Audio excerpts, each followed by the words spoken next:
Marc Vertroyen, bonsoir. Bonsoir. Vous êtes chef de département de chirurgie digestive aux cliniques de l'Europe. Généralement, ce type d'opération chirurgicale, c'est considéré comme un moyen efficace pour perdre du poids. Vous, aujourd'hui, vous dites attention, danger. Pourquoi ce signal d'alarme ? Eh bien, tout simplement parce que je pense qu'il est important de marteler auprès de tout le monde et surtout des patients que l'obésité n'est pas un problème chirurgical. L'obésité est un problème de comportement alimentaire et que la chirurgie n'apporte pas une solution. La solution d'un excédent pondéral, c'est une prise en charge nutritionnelle, c'est le changement de comportement alimentaire qui va faire en sorte que le patient va perdre du poids.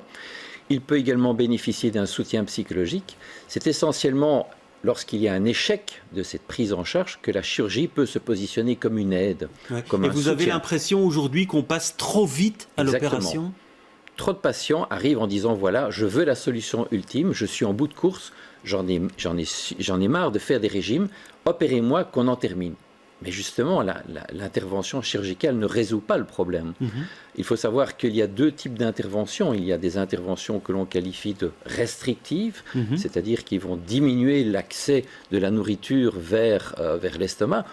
La première, c'est la plus connue, c'est la mise en place d'un anneau, qui est donc une bague que l'on place autour de la partie supérieure de l'estomac. Alors justement, on va voir des images pour qu'on comprenne bien les différentes techniques. Là, on voit l'image de l'anneau gastrique. C'est le plus connu dans le grand public, on va dire ça comme ça. Et là, donc, on restreint la taille de l'estomac. Alors, le gros avantage de l'anneau, c'est qu'évidemment, c'est une intervention qui est faite par la paroscopie. Ça ne nécessite pas d'ouverture du ventre. Il y a très peu de dissection à faire, puisque finalement, on va glisser un anneau autour de la partie supérieure en déterminant une petite poche d'estomac au-dessus de l'anneau et la grande partie en dessous de l'anneau. Cet anneau est lui-même raccordé à un cathéter, lui-même raccordé à une sorte de cupule qui est placée sous la peau, au contact des muscles, dans lesquels en fait on peut piquer avec une aiguille et injecter de l'eau de façon à réduire ou ouvrir le calibre de l'anneau. Et ça, c'est réversible. Alors ça, c'est réglable et c'est totalement réversible. C'est la plus courante, ça reste la plus courante aujourd'hui ?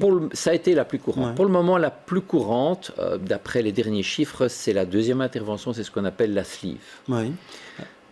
Alors on va voir justement si on peut nous mettre la sleeve. Voilà. Alors ça consiste en quoi très exactement ? Eh bien la sleeve, en fait, c'est du même registre que l'anneau. C'est également une intervention restrictive qui va diminuer donc l'accès de la nourriture vers l'intestin.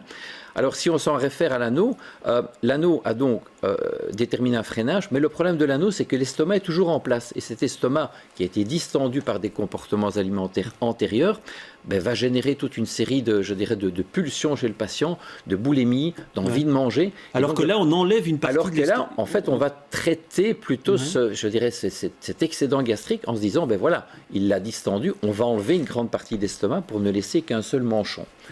Il est évident que c'est une chirurgie plus lourde puisque c'est un agrafage de l'estomac.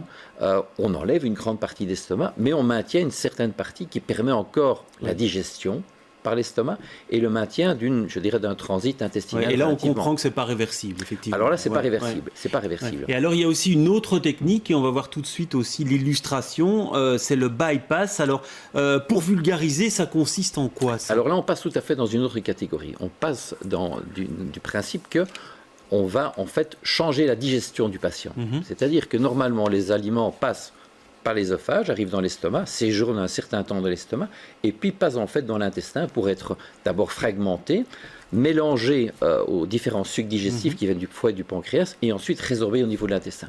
Ceci, la nature nous a donné 6 mètres pour faire tout ça, et puis finalement, vous avez les déchets qui arrivent au niveau du côlon. Le principe du bypass, c'est de dire, on va faire un court-circuit dans tout ça, de façon à ce que les aliments et les sucs digestifs n'aient plus qu'1 mètre pour se mélanger et être digérés. Il est clair que ce que vous faites sur 6 mètres, vous ne pouvez pas le faire sur 1 mètre, 1 mètre, 1 mètre 20, 90 centimètres, ça dépend un petit peu des chirurgiens. Et donc, évidemment, vous avez une perte.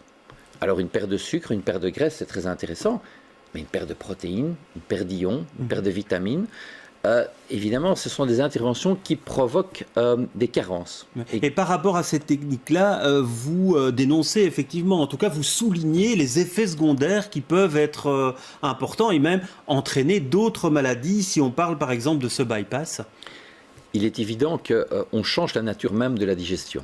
à partir du moment où vous ingérez toute une série de substances, et Dieu sait ce qu'on peut nous mettre dans les plats cuisinés, si vous ne respectez pas toute la filière intestinale, si vous faites des courts-circuits, eh bien, des tas d'aliments non digérés peuvent arriver sur des muqueuses particulièrement sensibles. Je pense notamment au côlon. Le cancer du côlon est quand même quelque chose de très fréquent dans nos sociétés. Et je veux simplement tirer la sonnette d'alarme en disant attention, est-ce que ces bypass, on n'en sait rien pour le moment, est-ce que ces bypass, avec justement ces aliments non digérés, ne vont pas créer un incident épidémiologique dans les dizaines d'années à venir? Ça, c'est mon inquiétude. Ouais, et si on reprend la technique de la sleeve, on reverra peut-être l'illustration. Là aussi, il y a des risques d'effets secondaires importants? Alors, la sleeve maintient une partie de l'estomac, mais on sait que la sleeve va augmenter de façon assez importante le risque de reflux gastrique. Le reflux gastrique, c'est une remontée d'acide de l'estomac vers l'ésophage. L'ésophage, sa muqueuse n'est pas équipée pour résister à l'acidité. Et donc, le fait de brûler régulièrement cette muqueuse peut en effet déterminer à long terme peut-être des changements au niveau de cette muqueuse et pourquoi pas, je dirais peut-être une augmentation de l'incidence. Mais ce que vous nous dites, c'est qu'il y a certaines personnes, certains patients qui subissent le type d'opération sans même savoir ce qu'ils subissent comme type d'opération et sans savoir même les effets secondaires de ces opérations. Tout à fait. C'est entrer dans une telle logique, dans un tel débit, dans un tel niveau, j'allais dire industriel au niveau de certains hôpitaux, que le patient accepte directement de bénéficier d'un bypass. Quand je vois des jeunes patientes qui arrivent à ma consultation, qui ont 18-20 ans, en disant, ben voilà, j'ai subi un bypass l'année passée, ça marche pas trop bien, je dis, mais à votre âge, subir un bypass, vous n'avez même pas encore eu le temps de procréer, vous êtes déjà en malnutrition dès cet âge-là, donc je me pose des questions. Aussi, il y a une escalade qui se produit dans les interventions. L'anneau n'a pas fonctionné, on l'enlève, on va faire une sleeve. La sleeve, on arrive quand même à manger, ça ne suffit pas. De la sleeve, on va passer au bypass. Le bypass, le court-circuit n'est pas suffisant et on va remettre un anneau autour. Donc, c'est fait un peu le chat qui se mord la queue. Et finalement, au niveau chirurgien, on se trouve en bout de chaîne. Oui, mais pourtant, quand on voit le protocole, je veux dire, il y a toute une série de consultations, on doit voir un psychologue, etc. On doit voir un nutritionniste, un diététicien. On a l'impression que tout ça est encadré. Vous nous dites le contraire aujourd'hui. Encadré, donc, quels sont les critères? Il faut plus de 18 ans, il faut un BMI de 40 ou 35 avec un facteur de risque tel que diabète, hypertension non réglée par 3 médicaments différents ou le syndrome d'apnée du sommeil. Ensuite, vous devez en fait avoir un dossier positif d'un psychologue qui voit si en effet vous êtes capable de gérer les suites de cette intervention et un nutritionniste qui, lui, fait le constat malheureux évidemment d'un trouble de comportement alimentaire et qui voit si vous êtes plus ou moins enclin à suivre un changement de programme. Donc ce n'est pas très contraignant. Ensuite, vous avez toute une série d'examens médicaux pour voir en effet s'il n'y a pas des contre-indications opératoires. Mais finalement, l'entrée dans ce genre de programme est essentiellement limitée par le poids et la taille. Ouais. Alors aujourd'hui, donc, vous alertez sur les dangers de la multiplication de ce type d'opération. Vous en attendez quoi? Une prise de conscience politique pour qu'il y ait une réglementation plus stricte? Je pratique cette chirurgie maintenant depuis plus de 20 ans. Donc, comme la plupart des hôpitaux, nous avons un centre multidisciplinaire qui essayons de prendre en charge le patient par différentes facettes. Et je constate que la demande chirurgicale est en train d'augmenter de façon exponentielle. Et donc, je pourrais très bien dire, ok, je prêche contre ma chapelle, je vais continuer, ça m'arrange très bien. Mais à un moment donné, il faut essayer de prendre de la hauteur en disant, mais est-ce que les investissements au niveau gouvernemental, au niveau politique, se font dans le bon sens? Est-ce qu'en effet, il faut, selon certains chirurgiens, abaisser l'âge d'accès à ce genre de chirurgie? Est-ce qu'il faut élargir? C'est vrai qu'on en parle, de baisser l'âge. On en parle, mais est-ce qu'il ne faudrait pas plutôt investir en amont, c'est-à-dire au niveau de la prévention de l'obésité et d'essayer d'investir dans la gestion de ce comportement alimentaire? Alors vous avez l'impression aujourd'hui qu'il y a beaucoup d'opérations qui sont réalisées et qui devraient être évitées?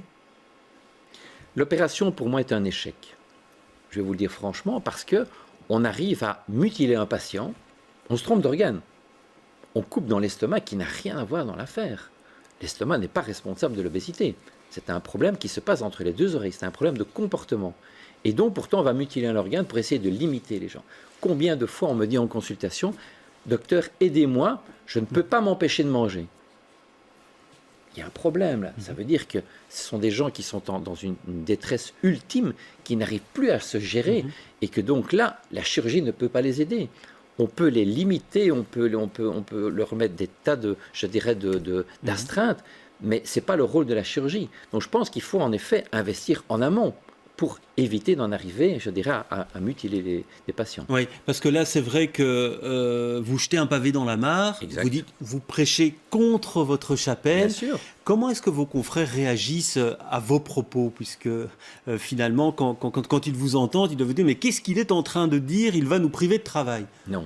Je pense que, à l'instar de la grande majorité de mes confrères chirurgiens, on n'a pas choisi la chirurgie pour ça. On a choisi la chirurgie pour avoir un rôle actif. Vous avez un problème de vésicule, on enlève la vésicule. Vous avez un problème de hernie, on va consolider la paroi, on va mettre un filet. Vous avez un problème de cancer, eh bien, on va se décarcasser pour faire l'intervention, même la plus agressive possible, pour essayer de sauver le patient. Ça, c'est la vraie chirurgie, à mon sens. La chirurgie de l'obésité, c'est de la psychochirurgie. On passe plus de temps à écouter, je dirais, les problèmes de couple, de burn-out, de surmenage, de pourquoi le patient arrive dans des comportements alimentaires ultimes pour finalement arriver à une chirurgie d'un organe qui est sain au départ. Et ça vous arrive souvent de dire non, je n'opérerai pas pour vous, par exemple? Bien sûr, bien sûr. Mais les gens sont dans une telle détresse que je dirais qu'il n'y a quasiment plus d'autre après, puisque je suis en bout de chaîne. Donc il faut faire quelque chose. Quand vous avez un jeune patient qui arrive avec plus de 120 kilos, qui est au bord du suicide et qui a déjà essayé de toutes les thérapeutiques où les patients les parents sont terrorisés, il faut faire quelque chose. Mais est-ce que c'est le bon choix? Est-ce qu'on n'arrive pas trop tard? Merci en tout cas pour toutes ces explications.